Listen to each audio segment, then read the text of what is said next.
Rorschach dice a sacarle punta al lápiz, a sacar punta. La canasta escolar inalcanzable para un salario de 25.000 pesos, ¿no? Un salario promedio de la economía de 25.000 pesos. 16% atrás quedó el salario respecto al aumento de la canasta básica. El aumento en 3 años, 206%. La canasta costará 3.000 pesos. 42%, claro, para un chico dijimos, 42% es en el último año, 206 en 3 años, 42% en el último año. Lápices negros, 68,6%, por eso hay que sacarle punta al lápiz. El pegamento, 58,2%, y la cartuchera aumentó un 48,9%. Datos de la Universidad Nacional de Avellaneda, que hizo este relevamiento de precios del costo de la canasta escolar. Dijimos 3.000 por alumno, por chico, tenés dos chicos en edad escolar, empezás a sufrir 6.000. Si sos de familia numerosa, esto te deja fuera de competencia. Acá tenemos guardapolvo, 45,4, 44,3 los cuadernos, 41,8 las mochilas. Pero un dato también que querer, sí. No, te voy a decir, tiene lógica, si te sube el costo de producir papel, te va a subir el costo de los cuadernos.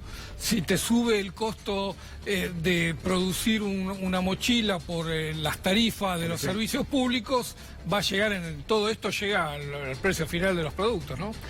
Vamos a hablar de la caída de los puestos de empleo, de economía en general. La tormenta no pasa más, parece eterna y nos espera un 2019 largo, ¿no? Claro.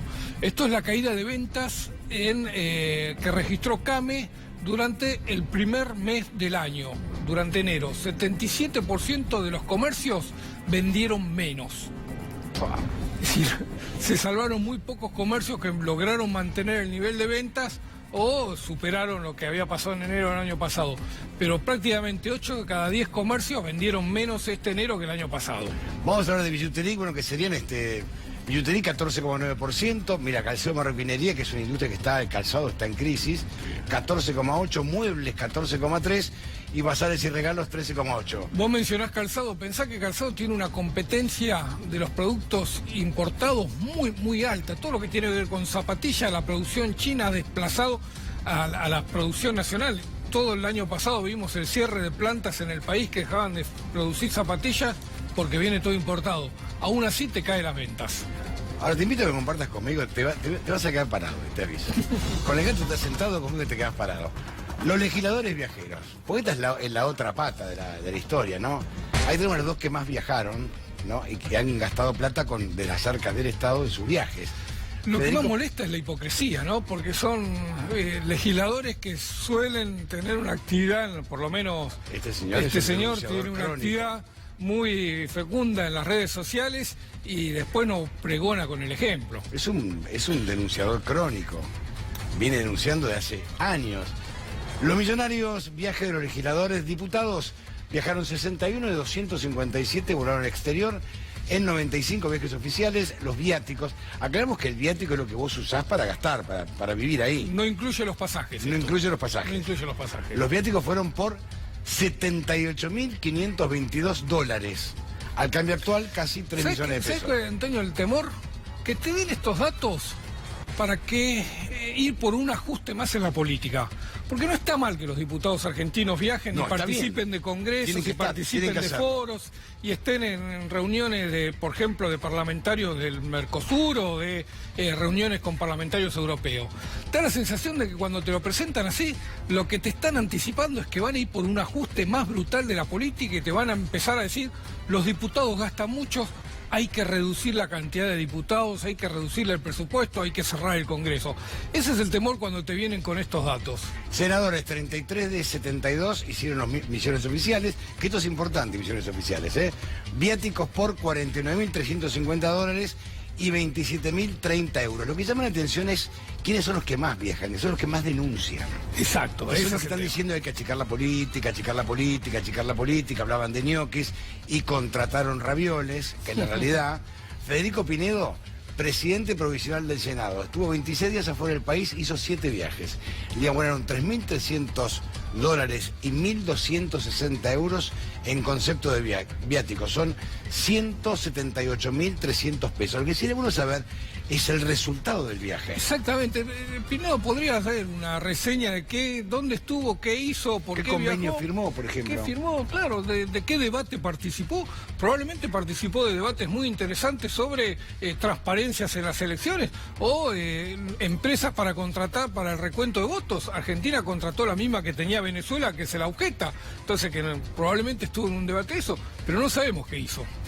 Y el otro es el gran denunciador crónico que hace años batalla por los medios denunciando corruptos, corrupción y denunciando la política muchas veces, ¿no? Fernando Iglesias pasó 45 días en el exterior, hizo 5 viajes y pasó por lugares como Nueva York e incluso hizo un tour por Europa, Roma, Madrid, Viena y Bruselas, y en viáticos $5.195. Hablando yo, 45 días en el exterior es demasiado. Es mucho. Es mucho. Bueno, también 20 y pico días de vacaciones, un presidente es muchísimo. Sí, bueno. Pero digo, estos 45 días de misiones oficiales parece una exageración. Recién hablamos con Sergio Massa, vamos a ver qué dijo el diputado Felipe Solá. En el corto plazo lo que pedimos es que se produzca un cambio en las tarifas de gas y un cambio de las tarifas eléctricas recién aumentadas. Y acuérdense que el presidente Macri nos vetó el año pasado una ley que llevaba las tarifas a octubre del 2017 y de ahí iban a aumentar solamente con los salarios. Nosotros proponemos ahora una tarifa que se llama plana, que va cambiando según los kilowatt hora por mes que consuman las familias y que es muchísimo más baja que la actual, pero que permite, creemos, rentabilidad en las empresas y sobre todo permite que el costo de la luz y del gas no sean tan importantes como hoy dentro del salario, del ingreso de una familia. Es decir, unas tarifas razonables y justas como pidió la Corte, no pidió, como falló la Corte en su caso, en el caso que trató, el caso Cepis. La gran discusión ahora es si en esta unidad de la oposición la van a convocar o no a Cristina Fernández de Kirchner y a cierto sector de Unidad Ciudadana. Se refiere al respecto también a Alberto Fernández, ¿cómo va a ser este frente opositor? De lo de Macri es insostenible, que Macri les ha arruinado la vida a todos, y que claramente quiere una opción opositora y empieza a buscar y a definir quién es el opositor más firme. El 80% de ese mundo opositor tiene una candidata que se llama Cristina. Y la realidad es que lo que falta es un acuerdo con los dirigentes que digan eso es así, definamos qué es lo mejor que podemos hacer juntos. Claro. Y lo que hacen es tratar de construir una alternativa con muchas dificultades. O sea, todo lo que pasó con Labaña, que vimos de Labaña en los últimos días, es el resultado de que no tienen opositores claros, no tienen candidatos claros. Entonces, ante esa indefinición, buscan en algún lugar a alguien que pueda representar esa oposición que la gente busca. Pero la verdad lo único que tienen es una gran debilidad para hacerlo. A ver, adivine quién dijo, si tuve diferencias con Cristina ya me las olvidé. ¿Sabe quién fue? ¿Va a haber unidad o no en el peronismo? Bueno, sí, es una tarea que hay que hacer y que muchos estamos tratando de colaborar para que se haga. El final es incierto. El justicialismo puede ir dividido, cosa que no me gusta para nada, ¿no? Nunca me ha gustado eso. Necesitamos hacer una gran coalición. ¿Cómo estuvo la reunión con Cristina Kirchner? No, yo hablé por teléfono en 2 o 3 oportunidades. ¿Cómo estuvo la reunión con Cristina Kirchner? No, yo hablé por teléfono en 2 o 3 oportunidades. Habló por teléfono. ¿Y cómo la notó? No, Cristina es una mujer muy inteligente, obviamente. Todos la conocemos como eso. Yo no he estado de acuerdo en muchas cosas y si tuve problemas ya me los olvidé. Y si tuve problemas ya me los olvidé. El dirigente que tiene tanta memoria para los que pueden haber hecho alguna cosa que está mal, será estupidez. Y pobre del país en que los expresidentes no pueden hablar entre sí. Pobre de ser un país. Lo importante no pelearnos. Y vamos a preguntar a Cristina, yo no me voy a pelear con Cristina. Y si no hay una coalición yo no voy a votar a nadie. Hay un viejo dicho peronista que dice, el que gana conduce, el que pierde acompaña. Pero otro que va a favor de la unidad del justicialismo, del peronismo, bajo una gran alianza electoral, es Mansur, el gobernador de la provincia de Tucumán. Dijo, en una carta que envió, dijo, durante 6 años fui ministro de Cristina, siempre le agradeceré que haya confiado en mí. Sé también que puse todo mi empeño y creo haber cumplido con la misión que me encomendó en el área de salud. Estoy orgulloso del trabajo que hicimos. También escribió el gobernador Mansur, cuando decidí postularme para ser gobernador recibí su apoyo y se colmó de palabras de cariño. Luego de la derrota nacional del peronismo en 2015, Macri empezó a conducir a su gobierno al desastre que es hoy. Hoy me doy cuenta del rol central que ocupa Cristina Fernández de Kirchner cuando llama a la conformación de un gran frente opositor. Sin mezquindades, abre sus brazos a todos. Ella entiende la importancia de la unidad de nuestro espacio político. Hoy estoy aquí para sumar y para colaborar con la unidad opositora al gobierno nacional que ella expresa. Argentina, para salvarse, necesita antes que nada salvarse de esta nueva alianza que hoy se denomina Cambiemos. La unidad de los opositores que vemos todos los días como el desempleo y la pobreza crece de entre nosotros es lo que va a ponerle fin al tiempo de Macri. Cuando celebramos en Tucumán el Día de la Lealtad del 17 de octubre, dije cuán importante era la unidad sin límites y sin egoísmos. Y hoy estoy más convencido que nunca. Los que no quieren la unidad del peronismo trabajan para Macri y en Tucumán los que no quieren la unidad también trabajan para Cambiemos, aunque pregonen otra cosa.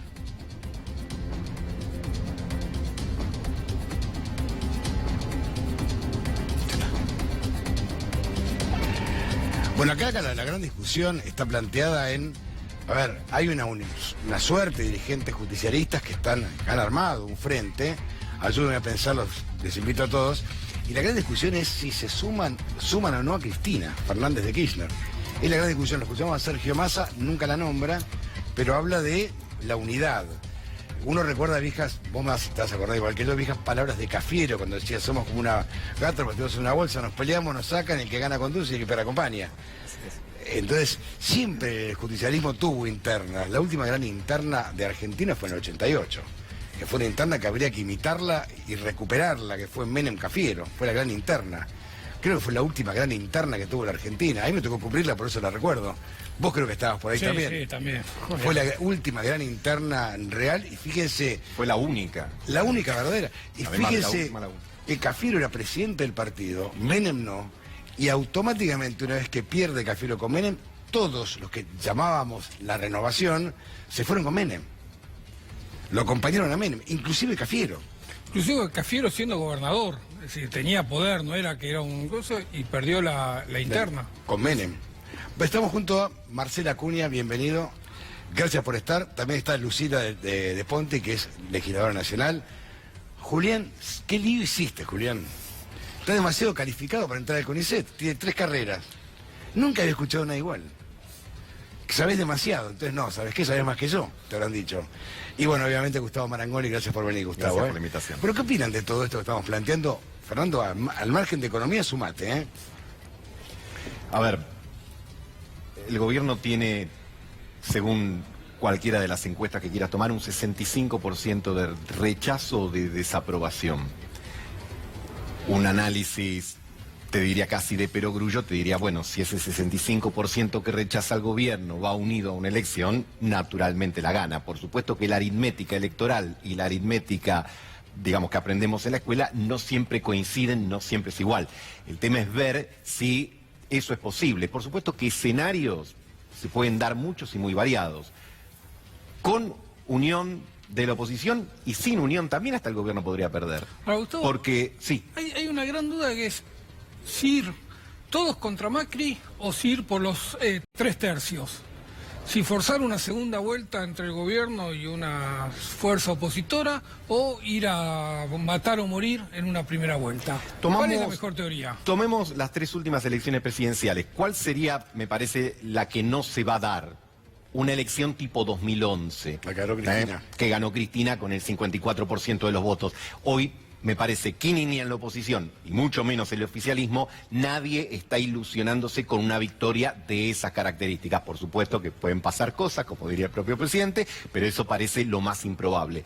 Luego se puede dar una elección como la del 2007. Alguien que con el 45% de los votos, en ese caso también fue el expresidente, gana porque la oposición está dividida y no llega, digamos, a forzar un balotaje.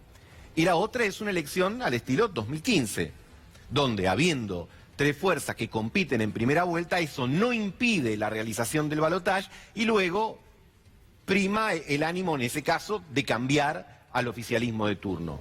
Me parece que es más probable un escenario 2007, esto por supuesto que es altamente especulativo, no estoy diciendo va a suceder, pero digo, me parece que es más probable o un escenario o 2007 o 2015, dependerá por supuesto de la gran variable de la política argentina, que a mi criterio, y espero que nadie se ofenda, es el peronismo. Desde que el peronismo surge en la vida política nacional, las cosas se ordenaron a favor o en contra del peronismo.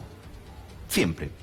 Y me parece que estamos en una coyuntura muy parecida, porque el 30% de voto duro y firme que tiene el gobierno, que me parece que, sin exagerar, puede ser calificado como una exitosa coalición de no peronistas y antiperonistas que se mantiene firme en ese 30%, cuando manifiesta su vocación de renovar el voto, en este caso por el presidente Macri, en realidad lo hace más oponiéndose al peronismo que apoyándose en los méritos de una gestión que claramente por los indicadores, sobre todo en el ámbito de la economía, pero en muchos otros, quedémonos con lo económico, no ha satisfecho ni las mínimas expectativas de esos propios votantes del 2015 o del 2017 del gobierno. Así que, en buena medida, parte de la resolución de la elección del 2019 pasará por lo que logre o no vertebrar la oposición, pero que, insisto, puede ser en una estrategia de coalición, de gran coalición para vencer, o a lo mejor el gobierno puede o no alcanzar el 40 o salir segundo en una primera vuelta y eventualmente eso franquear las puertas de quien llegue a la segunda vuelta y obtenga por abajo lo que a lo mejor eventualmente no se da por un acuerdo de dirigentes. Marcela, ¿vos qué opinás? Bueno, la verdad que sí, concuerdo mucho con lo que está diciendo él. A ver, hoy en día, en la actualidad, en estos últimos 3 años más que nada, se ha visto la degradación del Estado, ¿no? A ver, realmente este gobierno ha llevado al límite, tal vez por decirlo de alguna manera, con la situación en la que hoy en día los argentinos están viviendo, ¿no?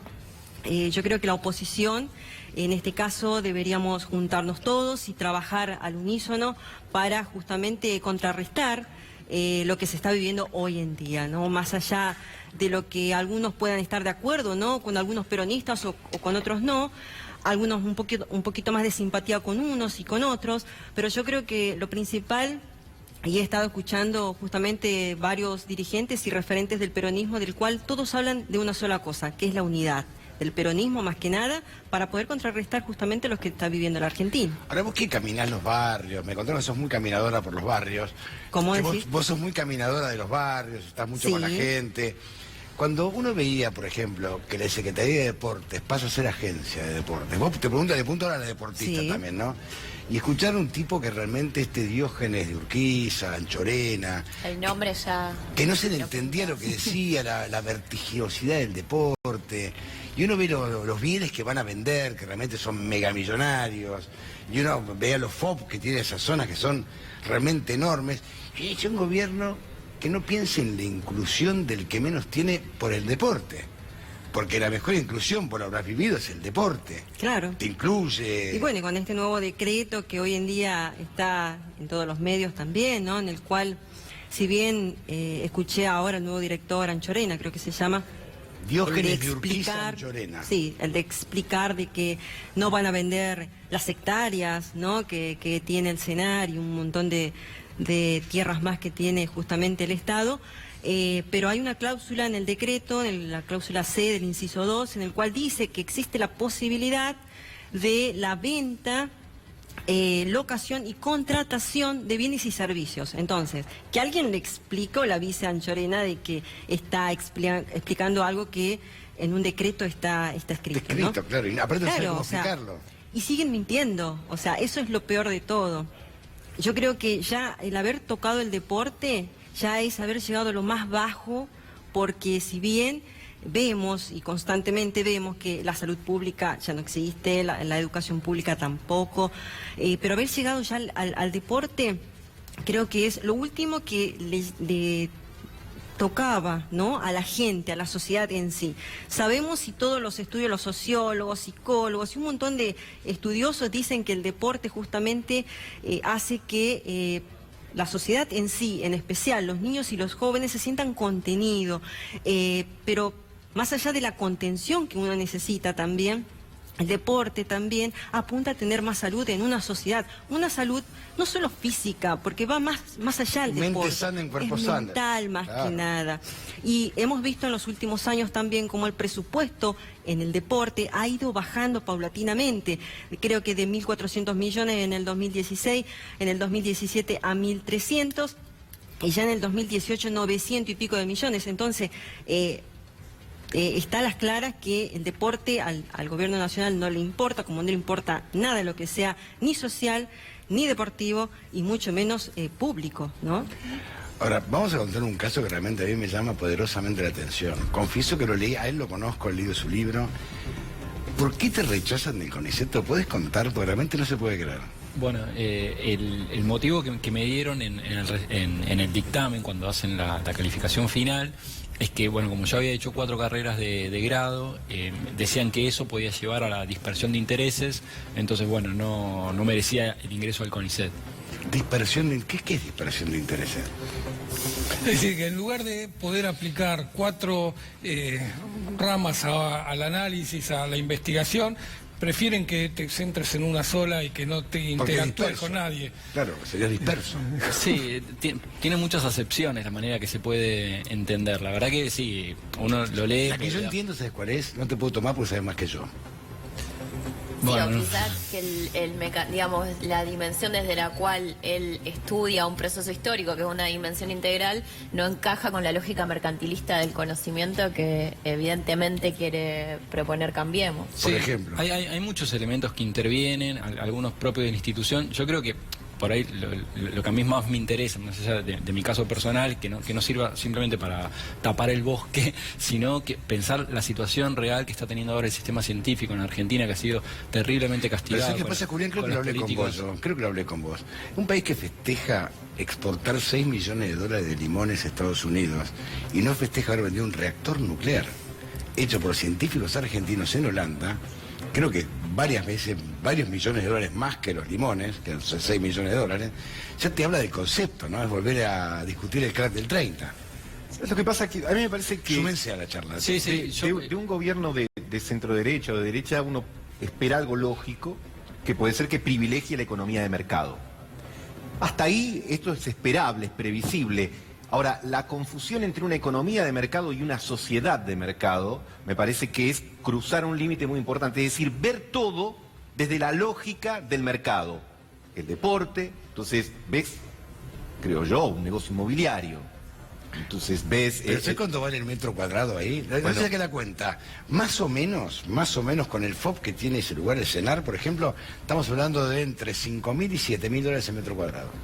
Sí, posiblemente. Además, bueno, no es casual, ¿no? Digo, está el tiro federal, ya está, digamos, resuelto ese tema, está el CENAR, está el proyecto de River Plate. River quiere mudar la cancha al lado de Ciudad Universitaria y vender las tierras donde está ahora el estadio para emprendimientos inmobiliarios. Me parece que ahí hay como un abuso de cierta lógica que uno lo ve en otros ámbitos, y también explica por qué aún profesionales preparados en las mejores universidades de la Argentina y del exterior, con experiencia en importantes empresas, llegaron al Estado y lo administraron mal. ¿Sé qué creo? Yo no sé si coinciden conmigo. Creo que ellos confundieron el rol del Estado con una empresa.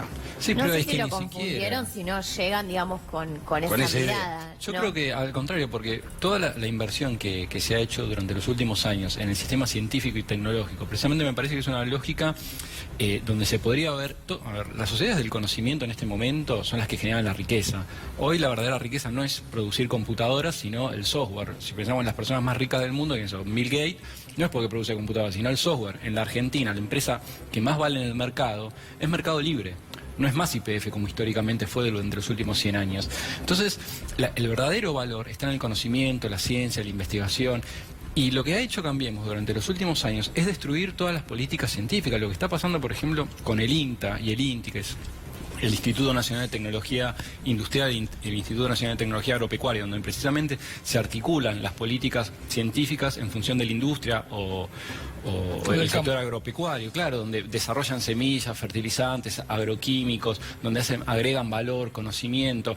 Si pensamos cuáles son los países más prósperos del mundo, ¿quiénes son? Bueno, puede ser Alemania, Canadá, Noruega, Japón. Bueno, son precisamente los países frontera y vanguardia del conocimiento científico. Si uno ve los más pobres, ¿cuáles son? Bueno, los países africanos que no tienen centros de investigación, no tienen centros. Claro, precisamente. Entonces, la verdadera lógica de creación de riqueza, incluso para el mercado, es la ciencia y la tecnología, que es lo que se está destruyendo. A nosotros, yo tengo muchos compañeros que se han ido, han tenido que renunciar porque le sacaron todo el presupuesto a la investigación. Entonces, iban a los laboratorios y no contaban con los insumos. Se tenían que sentar a tomar mate. Agarraron, renunciaron y se fueron del país.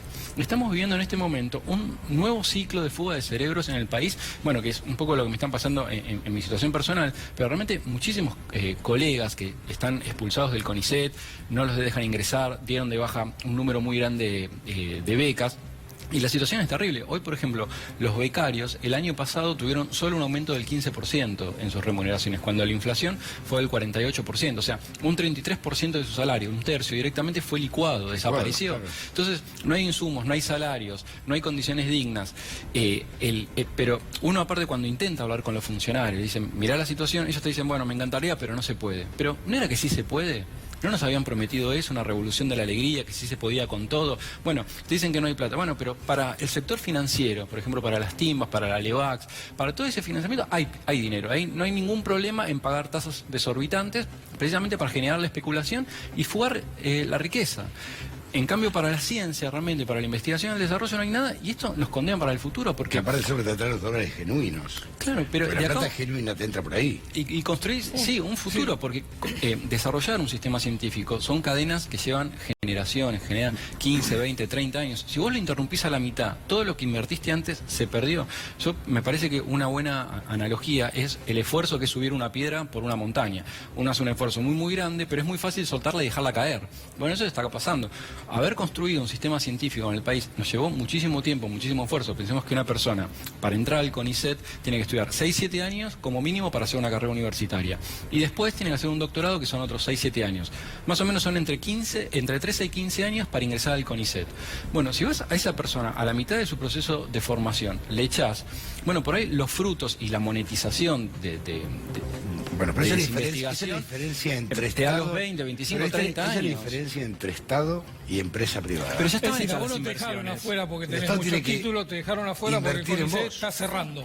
No, pero me parece... Está licuando la entrada de gente, está cerrando la... Acá hay un diagnóstico, digamos, que desde distintas dimensiones construimos un diagnóstico acerca de la situación social, del proyecto de país que nos ha propuesto Macri, y todos coincidimos en que esta no es la Argentina en la que queremos vivir y que no nos va a llevar, digamos, a un futuro como el que soñamos para nuestras vidas, para nuestros hijos y demás. Creo que en ese marco, y volviendo a la pregunta inicial, la oposición tiene, para mí, dos tareas fundamentales. Una es tratar de construir todos los acuerdos y consensos posibles para que en las elecciones haya una oposición al proyecto de país que nos ofrece Cambiemos, que es un proyecto de pobreza, que es un proyecto de precarización, un proyecto de extranjerización. La oposición tiene que construir otro proyecto de país que tenga que ver con la recuperación del trabajo, del empleo, de la producción, de los derechos. Y después, que este ordenamiento de la oposición tiene que estar dado en base a las ideas y los programas, digamos. No podemos construir un acuerdo opositor solo en base a los intereses particulares, los egos o los acuerdos. O ganarle a Macri solamente. Solo ganarle a Macri. No, bueno, la idea es que presentar un proyecto real, no sé, claro, un proyecto de país, o sea, un plan, digamos, un gran acuerdo nacional para motorizar la industria, motorizar... Sí. al CONICET, el conocimiento del ciencia y deporte, técnica, la inclusión social. Hoy estamos discutiendo tarifas, que es uno de los temas que más ha afectado a toda la sociedad argentina. Tenemos tarifas que hoy parten la economía de las familias y destruyen la producción. ¿Quién va a invertir hoy en Argentina en una fábrica con los costos en insumos que tiene la energía? Es inviable. Entonces me parece que lo que tenemos que, digamos, donde tenemos que poner nuestras energías como parte de la oposición, yo coincido, el peronismo tiene un rol fundamental en esto, pero tenemos que convocar al resto de los sectores que pueden coincidir con nosotros en esto y no vienen quizás de una matriz peronista. O que no, y se pueden sentar a charlar y decir, a ver, presentame este pensar proyecto. cuál es el proyecto de la Argentina que queremos, que claramente no es este. No, pero no hizo un plan quinquenal. Lo importante es recuperar palabras que desaparecieron del léxico oficial y de alguna manera también de algunos sectores de la discusión para ser reemplazadas por otras. Aquí se dijo, hace 3 meses, 4 meses vivimos, entre comillas, una pax financiera. Si entendemos por esto cierta calma en la relación del peso y el dólar. Y todo está hegemonizado por cuánto varió la tasa de la LELIQ, cuánto está el tipo de cambio oficial, etcétera. Sin embargo, conceptos como créditos para fomentar la producción han desaparecido de la discusión. Como puede desaparecer todo lo que tiene vínculo entre la investigación aplicada, lo que tiene que ver con la realidad de otros organismos que aquí se han mencionado y otros que no, ARSAT, etcétera, todo lo que tiene que ver con la CONEA, en fin, muchas otras cosas. Me parece que poner las cosas en su justo término. Mira qué paradoja. Aquellos que plantean la importancia del mercado tienen a todo el sistema financiero financiando al Estado. Es curioso. Cuando supuestamente el estatismo anterior tenía todo el sistema financiero al público fundamentalmente y al privado, prestándole al sector privado, porque había, por ejemplo, iniciativas como inversión productiva que le ponían un piso a los bancos de prestarle a tasas atenuadas, subsidiadas, como quieran llamarlo. ¿Para qué? Para fomentar la producción. Ahora, ¿en qué se traduce esto? En que todos los días, lamentablemente, en las páginas más postergadas de muchos diarios o de revistas, vos ves 50 desocupados, cerraron, 100 empleados menos, 200, 300. Provincia de Buenos Aires, interior de la provincia de Buenos Aires. Cierra en Chivilcoy de una de las principales fábricas de venta de zapatillas. Lo propio pasó en Coronel Suárez o en Las Flores. Lugares que antes tenían pleno empleo, hoy tienen una desocupación creciente. Y esto también se traduce en las encuestas de opinión cuando te marcan que la primera preocupación es la inflación, pero la segunda es el desempleo. Y esto tiene un correlato absoluto con la falta de estímulo del sistema financiero al sistema productivo, que se supone es para lo que fue creado. Antonio... Vamos a mostrar las placas, mirá. Las repasamos juntos, Fernando, mirá. Estas son las placas sobre el desempleo. Un dato, esto es 2018, solamente 2018. La caída del empleo registrado, 117.700. Fuente, Ministerio de Trabajo. Esos son en blanco, aparte. Esos son Exacto, en blanco. esos son los registrados. Registrados. Los registrados. 178.000 creo que es en total cuando consideran los no registrados. Mirá, ahí tenés la industria, 61.800. La industria, El comercio, 30.800. Y la construcción, 18.800.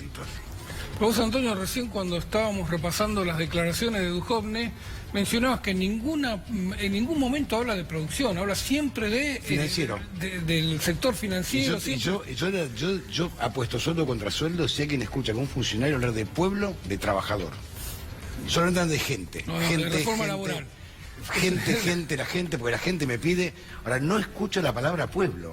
Sí, fundamental es trabajador. Cómo esas cifras se multiplican, al menos en un 30% en el empleo no registrado, en el empleo de la economía popular y en la circulación de ingresos, digamos, en lo que después se vuelca al consumo, tanto en comercio como en servicios, digamos, al mercado interno, todo eso va desapareciendo. Vos salís de acá caminando, agarrás Córdoba, eran las grandes marcas, los outlets, están todas cerradas. Antonio.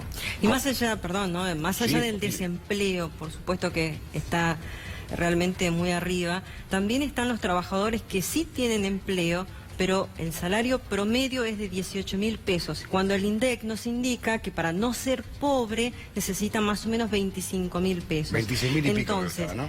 teniendo, y encima, esos 18.000 pesos de sueldo, de salario que tiene un trabajador, casi el 60% lo están destinando a los pagos de los servicios y del transporte público. O sea que, en definitiva, no quedan un margen para poder activar la economía, porque nadie compra nada, porque no les alcanza, porque no pueden vivir. Y es más, comés o te compras zapatos. Mirá, claro, sí, nadie puede comprar nada. Lo habitual parece haberse convertido en normal, pero hay números que son realmente escalofriantes. Cuando vos ves que, por ejemplo, en diciembre la venta de electrodomésticos cayó el 39%, que en enero enero es un mes donde hay históricamente alto patentamiento de autos, porque mucha gente que los compra en diciembre posterga por el modelo. Exactamente, su patentamiento en enero. Cayó el 50%. Ustedes mostraban otras estadísticas que tienen que ver con ventas en supermercados, que caen en porcentajes enormes. Que realmente yo creo que si vos los contás a visitantes que vengan a la Argentina, probablemente te llevaría un tiempo convencerlos de que son datos fidedignos, reales, oficiales, en la mayoría de los casos.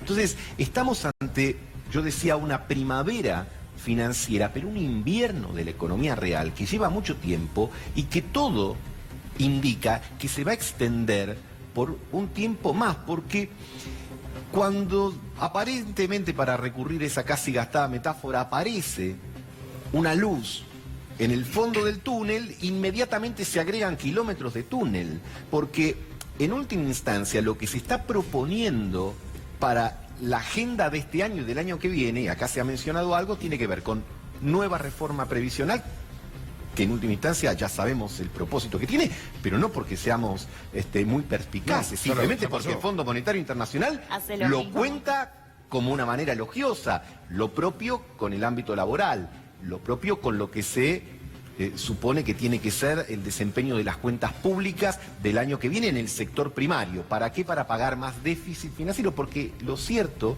es que no hay déficit cero. No existe. No hay déficit cero. Este año no lo va a haber.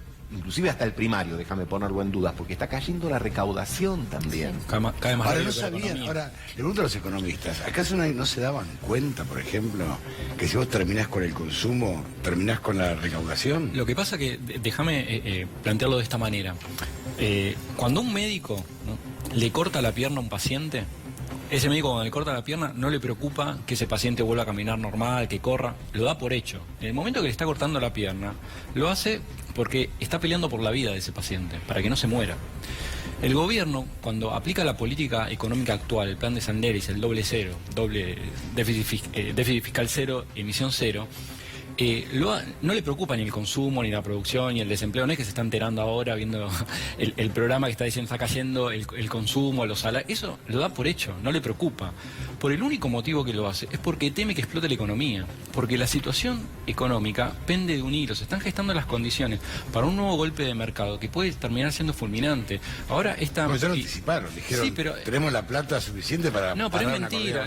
No, esa plata no logran frenar una corrida.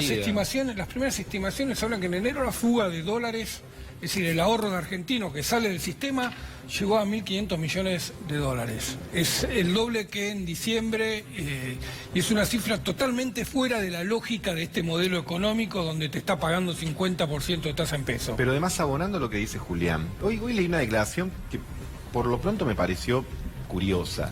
Dicen, no hay posibilidades de corrida o de aumento del dólar porque no hay pesos.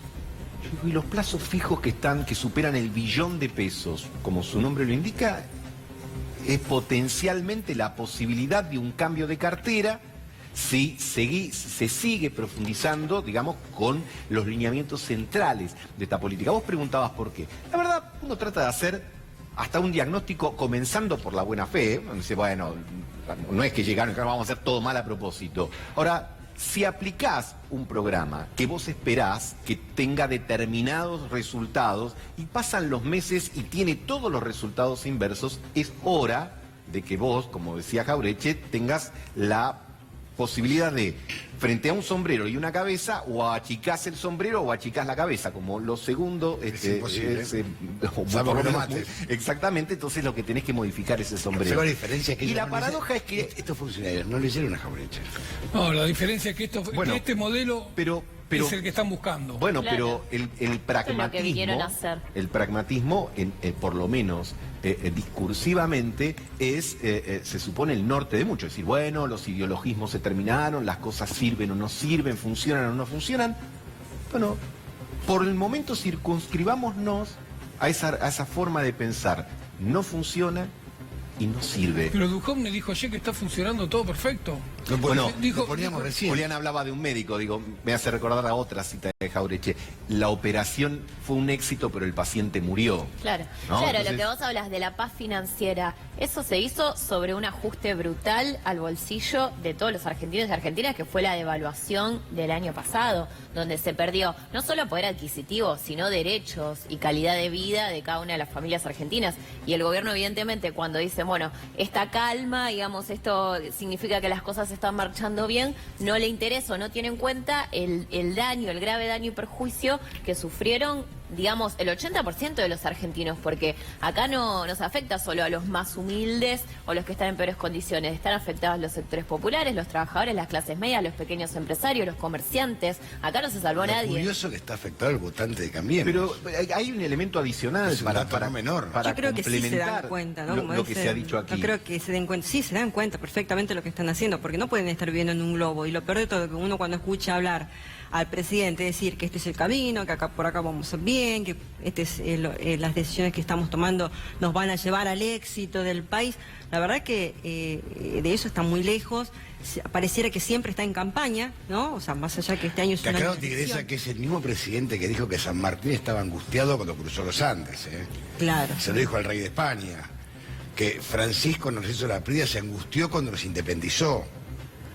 Ni bien asumió, lo dijo, ¿eh? Sí. O sea, es el mismo. Es el mismo. Tiene un tema discursivo que es el muy mismo complejo. que dijo la lluvia de inversiones, que si le pagamos a los fondos buitres iban a haber financiamiento para siempre, sumo a vos, ¿no? que nunca íbamos a volver al FMI. Haciendo, sí. Bueno, el razonamiento ortodoxo plantea las medidas dolorosas, sobre todo para el consumo, sobre todo para el salario, porque eventualmente, digamos, una suerte de ideología naranjo en flor, primero hay que saber sufrir, ¿no? Bueno, pero que ese sufrimiento en última instancia tiene un propósito que es el florecimiento de las inversiones. Pero las inversiones vienen cayendo sistemáticamente año tras año. Pero vos entonces, si en el un propósito es, digamos, bajemos el consumo porque acá se iba a encender el otro motor que necesitaba la Argentina para crecer, que eran las inversiones, que aclaro, aunque me parece innecesario, por supuesto que un país necesita inversiones, pero los que invierten necesitan clientes. Ahora, Gustavo, lo que pasa es que si vos fueras un inversor, cualquiera fue un inversor, en un país donde su propio ministro de Economía tiene la guita afuera, Sí.